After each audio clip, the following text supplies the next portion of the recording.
panel discussion coming up. And to moderate that and lead the discussion is Valerie Jamieson, who's the UK Fusion Cluster Development Manager for the UK Atomic Energy Authority. Valerie. Can I give you this for questions as well? Ah, perfect. Yeah. Great. Thank you.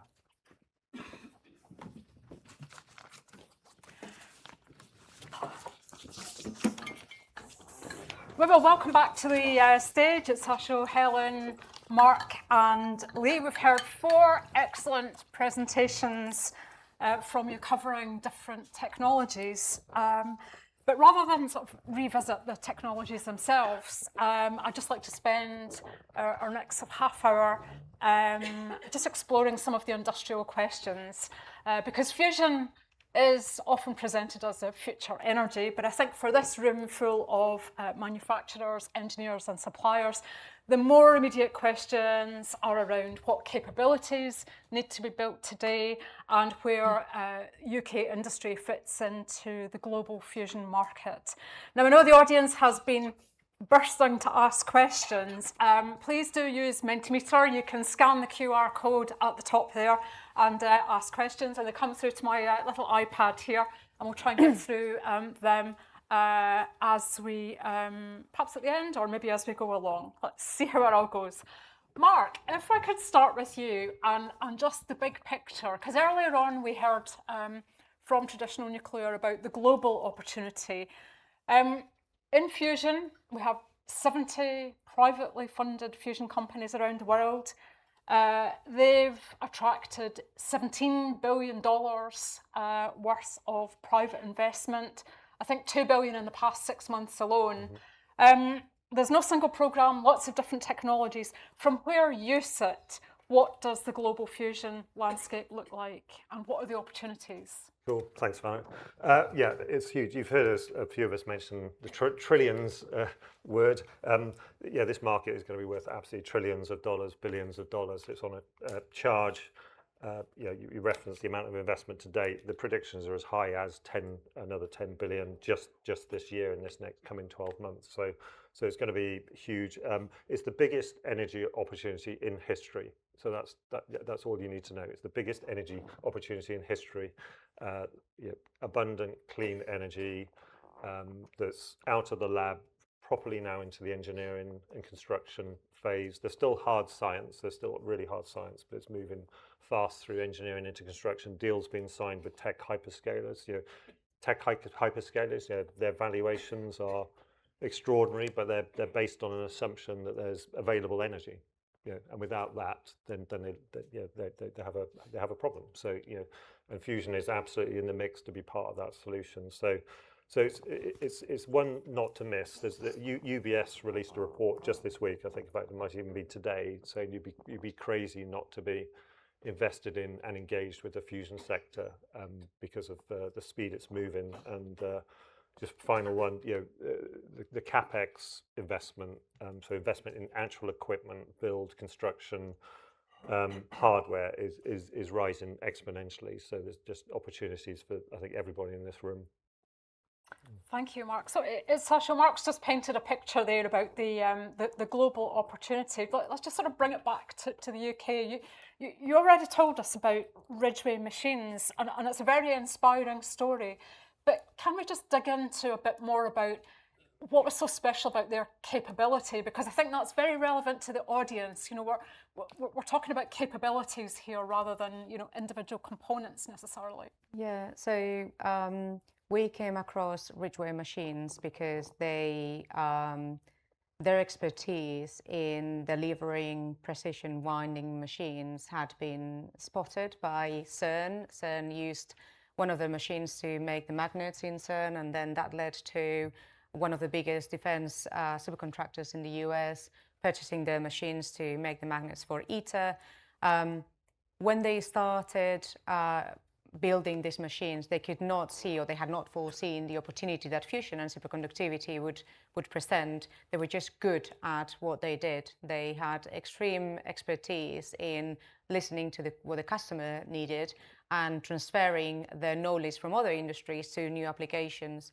They developed an RTP oil delivery line for Baker Hughes in the US.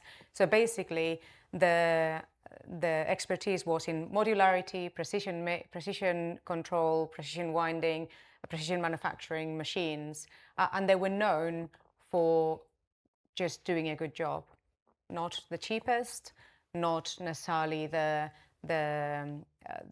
fastest, because they are a small team, but they were just very good at what they did, and they were very good at spotting how what they knew from other industries could be transferred to new industries and applications. In recent years, they've truly become the world leader. They have competition from China and other parts of the world, but most of the people who have bought a competitor's machine have then gone back to them and said, actually, can you fix it for us? Or actually, can we buy one from you? They have a significant order book. I say we own them now, but it is quite astonishing how a small company from the Midlands that started 100 years ago has actually grown its revenue, and literally has doubled its revenue from 24 to 25, and again from 25 to 26, with a team of 20 people, 25 now, delivering 70-80% exports, and anywhere around the world where you have somebody making precision winding products based on HTS will be using a Ridgeway machine. And I think it's inspiring because it basically shows that if you have a skill and an expertise, and you then get to understand what the nuclear industry and fusion industry need, then there's likely an opportunity for you that will not force you to give up on the previous markets, and actually will grow your revenue and will make you grow in a way, like Mark said, that it's the biggest opportunity that any company in the UK will have to grow. What we're trying to do as well is build a UK sovereign supply chain. If the fusion market grows in the way that the market predictions show, then the biggest growth limiter will be supply chain. And therefore, if we as a country want fusion energy in our grid, we will be limited by how much we can import unless we build our own supply chain in the UK. So for us, having the ability to actually design and make the machines and make the magnets and assemble the magnets and everything else in the product is really important. Companies like Moorwave building a UK sovereign supply chain for something as fundamental as gyrotrons and heating devices is again part of what we should be doing as a country. So Ridgeway, really tiny company, if they could do it, if they have done it and they've been extremely successful, then almost any company in the UK can. So it's a matter of you getting closer to the industry and really understanding what you can bring to the industry. Hugely inspiring for the audience. Thank you. Helen, coming to gyrotrons, I mean, that was really staggering, the numbers that you talked about, how today industry is only making about 10 to 15, and yet demand is going to grow over the coming years, and you're there to meet that demand. But when you look at that scale-up challenge, what capability do you need industry to help? Yeah, I think a gyrotron has lots of different kind of parts to it in terms of manufacturing, but a lot of those are parts that already exist in terms of welding, high precision machining. I think one of the biggest, I guess, technical areas is in bonding of metals to ceramic components. So there's a lot of high voltage equipment that's in a gyrotron. It takes about 50 kilovolts at the input. And so there are some fairly big components, ceramic components, that need bonding to metal. And that's probably one of the areas where there's a limitation in terms of the number of people that can do these components at the scale that's needed. I guess I wanted to probably touch on, while we're talking about the supply chain into fusion, that it's a really good opportunity because fusion is regulated differently. I'm not from the nuclear industry. I reflected on that this morning when everyone was talking about kind of the codes and standards and regulations. Fusion is great because the regulation is different. And so I would say that the barrier to entry is quite a lot lower than it is for kind of the conventional nuclear sector. That's hugely important, isn't it? Something that the UK took an early lead on as well, wasn't it? So if someone in the audience running a manufacturing company thinks that they can help you, what should they do? Yeah, I mean, firstly for us, contact me and speak to me today, but I think to get involved in kind of the fusion programs, I would say it's really good to speak to the kind of organisations that are the main suppliers into STEP. So if you're interested in the microwave side, then speak to myself. But obviously, Itxaso and the Tokamak Energy team have got a big contract now for STEP, and so speaking to those organisations provides a good insight into the fusion industry without necessarily kind of having to go all the way to the STEP programme in the first instance. Well, that sort of nicely segues into STEP, and Lee, I mean, STEP is the anchor programme for UK fusion, but can you just help us understand the opportunities from an industrial perspective? What are the tangible opportunities for UK companies to get involved in over the next few years? Yeah, so I mean, ultimately what we're trying to do is deliver a power station which is probably somewhere in scale between a Hinkley Point C and a Rolls-Royce SMR. So it's a major infrastructure project that we're working towards delivery in 2040, and that's going to be a multi-billion pound project. Closer term, we've now had about 1.3 billion pound investment from the government to get to where we are now, and a few more years ahead.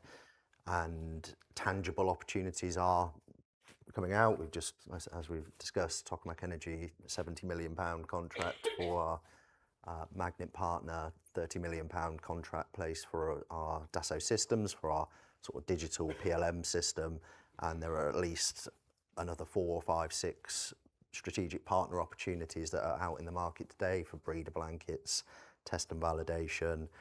We're testing, aren't you? I think there's controls, isn't there? There's a few, yeah, there's a Same few. as controls, So there's big opportunities and really important capabilities that we need to bring in, and industry and SMEs can really benefit from.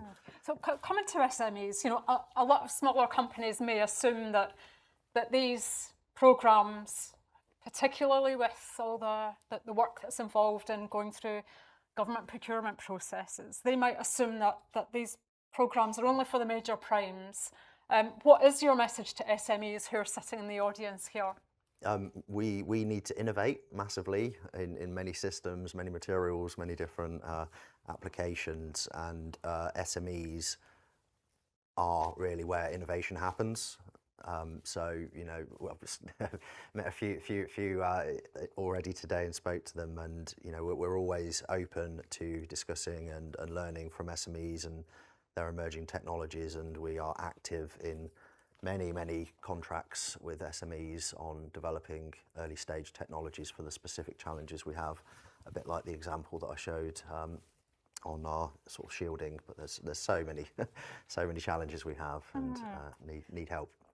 Lee, you're a materials person, and this question that's come in from the audience. What is your biggest materials challenge? There's lots, and they're all sort of different. I think at the minute, I would say our breeder material, so that our design. Do you just want to unpack, so for people who might not be familiar with the sort of breeder material is? So the breeder is, in our case, lithium oxide, which is a ceramic pebble, which when bombarded by neutrons transmutates and creates tritium as the fuel, which we then need to capture and recirculate and use to power the reactor. So this is a very, very low TRL technology, and when we couple the fact that we need to enrich our lithium oxide to a certain degree in order to get the higher levels of tritium production, and then transform it into a specific form of geometry that we want, that entire supply chain is really non-existent and is not particularly straightforward. So I'd say that's one of probably the biggest challenges in the material space. But again, we know this, we know we need to solve it, and there will be opportunities coming out. There are opportunities now and in the future to work with us to develop solutions to that problem and all of the other ones. Great, thank you. So, because there has been a criticism of fusion that it's all jammed tomorrow, but it sounds like things are really now starting to move with STEP, and seeing the contracts, look at the procurement portals, the procurements are coming out.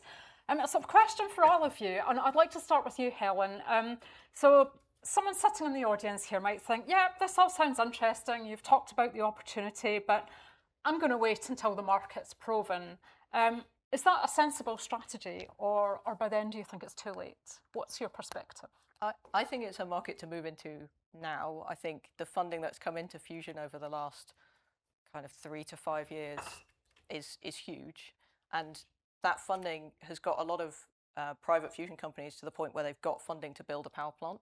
And when you look at the scale of what's needed for a demo power plant, those are big procurement opportunities for any organisation. But I think as well, what we've seen and what we've been doing is there's also an element of first mover advantage. So we kind of moved into this space when maybe there wasn't such a demand or such a clear demand signal.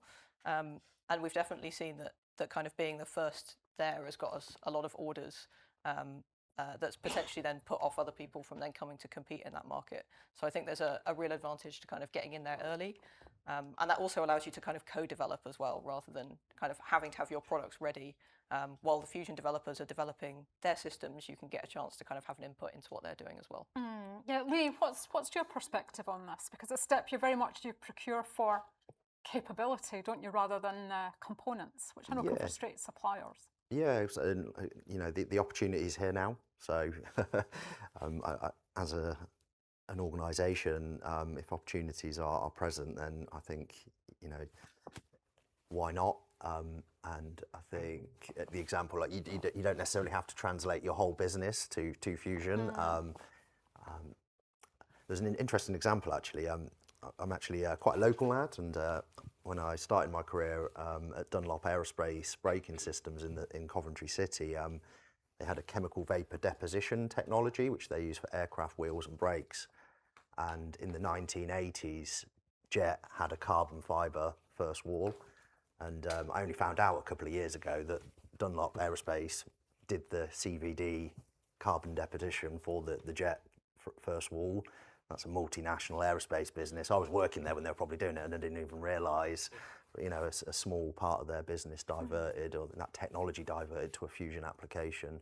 And yeah. Thanks. Mark, what's your view on this? Should companies wait until the market's proven, or get in now? Well, yeah, so I mean, my experience of stepping into First Light, so before I stepped into First Light Fusion January last year, I did 35 years or thereabouts in aerospace and defence, walked through the door at First Light. I was totally blown away with the capability that was there. It's a really well-kept secret. It was obvious to me on day one that this had wider utility and application. So one reason to lean in is the thing we've all been talking about, the huge upside opportunity in fusion, you know, the uptick and the enormous amounts of funding that's piling in, and the collaborations and partnerships that are being built, and the actual machines that are going to be constructed, of which there will ultimately be thousands around the world. But the other is, it's a relatively safe bet, because like Tokamak Energy, you know, the business model for quite a lot of the fusion companies is to be commercial now, you know, to actually generate commercial revenues, be self-sustaining off the back of those commercial revenues within a fairly short order. So it's not an unsafe bet to partner with a fusion company that might look on paper as being, you know, really out there and disruptive, because they will, you know, not all of them, there's some pure play companies out there, but a number of, certainly the UK companies, will have that commercial now plan. And there's plenty of opportunity to engage, therefore, in a meaningful way on the fusion piece and the other piece. And the stuff we're doing commercially is a proxy for how good the technology is going to be in a fusion setting. You know, so we're learning every step of the way, learning commercially, learning technically, learning how to be good partners, learning how to mature the business. So there's just lots to like. We were joking earlier, I won't say which of my colleagues, about all the unread emails in our inboxes. The one that will always pique my interest is a credible named company that reaches out for a partnership discussion. So, yeah. Itxaso, I'm sure you're going to be, you know, tell people they should get in now.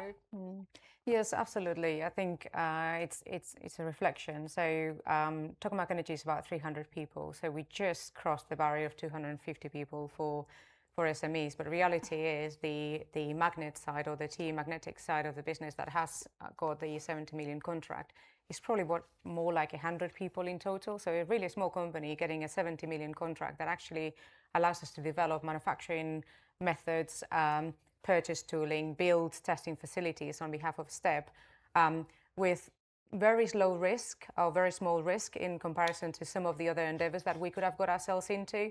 And also, if you reflect on the presentation that Lee gave in terms of the interconnectivity of all the systems, the sooner you get into the design with something that works and that works in combination with everything else in the plant, the higher the likelihood that then the follow-on orders will come when that design gets repeated time and time again, hopefully around the world, because the UK would like to export this design and this expertise.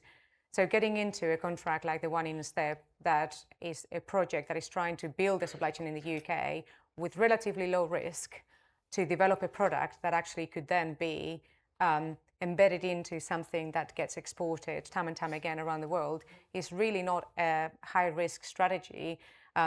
But if you miss the opportunity now, then it will be a lot harder to get into a design in the future. So I think the time is definitely now, and small companies can definitely get significant orders. The other thing I was going to say is the reason we got the 70 million contract is because we started 10 years ago. Not because we suddenly decided, oh, we're going to do magnets. So I think there is a bit here of yes, we invested before the STEP contract came.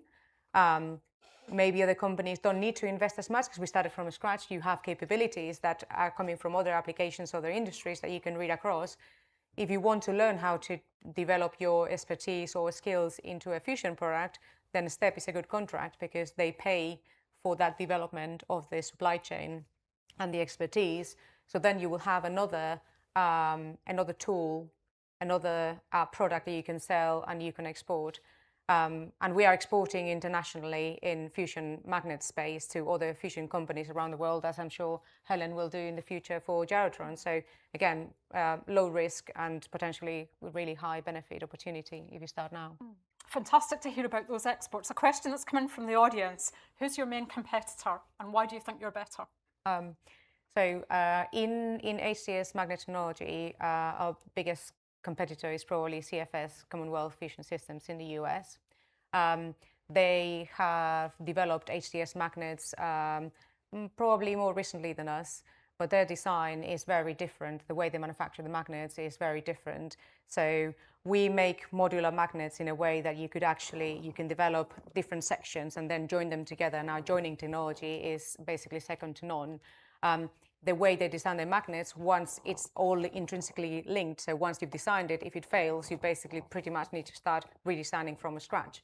So our ability to develop new designs is better, and our ability to modularize the design is better.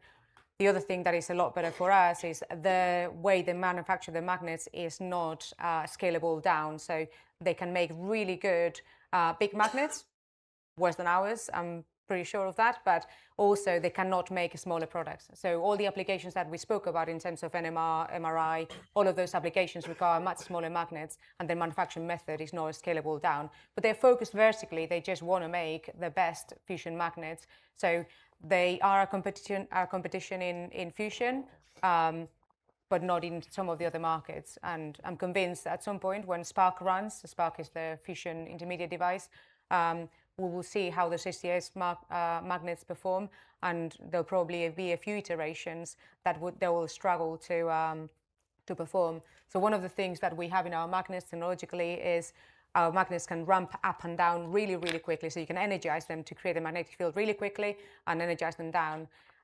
In the event that something went wrong in Spark or in any of the magnets, they would take weeks to energize the magnet and weeks to take it down. So anybody working in nuclear today knows that downtime is not great. So if you need, let's say, months to fix something within the reactor because it takes you months to energize the magnets and months to energize them down, that is probably not a viable product. So eventually they'll either find a way to develop their technology to be more like ours in that sense, or it is a possibility that in the future they buy the magnets from other people. But they are very vertically aligned, and we're more horizontally aligned. Okay, thank you for that. Mark, people think of fusion as future power plants, but you talked about some of the opportunities that First Light's pursuing before commercial power plants arrive. Can you talk about what you're doing in space for example? Yeah, yeah. So great. The space is actually one of my old sectors. Enjoyed it immensely. In fact, when I stepped into the space sector in 2015, it felt very much like the fusion sector feels now. Actually, it was just about to go incredibly big. It was the year that Elon Musk had first landed a first stage of a rocket. It was 2015, and you think about where that is now. That's probably a good analogy. But particularly in space, we offer two things. We offer this amplifier that I've been holding tightly in my hand, a version of this that creates space representative space debris in a lab environment. So a cloud of particles that have been precisely designed and engineered and manufactured at up to 30,000 miles per hour in a lab environment, so you can actually understand the impact of space debris on a satellite or something else, and how to defend against that, how to construct construct that for better defense. So that's one offering. And then in our pulse power machine, we can create an environment that represents the most extreme solar flares. So that's interesting for space and defense customers. And you are getting customers. Yes. Yeah. So we tested the space debris amplifier in the US with NASA, Space Force, and US Air Force and others just in the last month. So yeah, it was very successful. So I think question for all of you, you've talked about these near-term commercial applications, but is that a distraction from fusion, or does this actually help to build fusion capability? Helen, if I could start with you there. Yeah, I think for us it really helps because I guess a microwave system, as I had in my slides, it's always the same four building blocks, regardless of what the application is that you're going for. And so in terms of the transmission technology, it's almost exactly the same for that geothermal and fusion application. It's the same for the gyrotrons, the microwave source. You could use that in fusion, in geothermal. And so we consider it as a way of accelerating the developments by getting funding and contracts in from different places that then mean that when STEP comes and places the really big orders, that we're ready in terms of that scale up that it needs. Sasha, same sort of question for you, but maybe you could talk about the sort of question here about skills constraints and so on. How do these near-term applications, how do your magnets and so on just help develop skills for fusion? Yeah. So in terms of the HDS magnets, I talked about one of the reasons that our magnets are better. Our magnets have become better because we have tried to develop magnets for other applications, which has allowed us to spot issues that fusion magnets will have in the future. But because there aren't enough fusion plants around today, nobody has actually explored the envelope of applicability of those HDS magnets. And developing products for other markets has actually allowed us to develop the technology in a way that will fundamentally be better for fusion.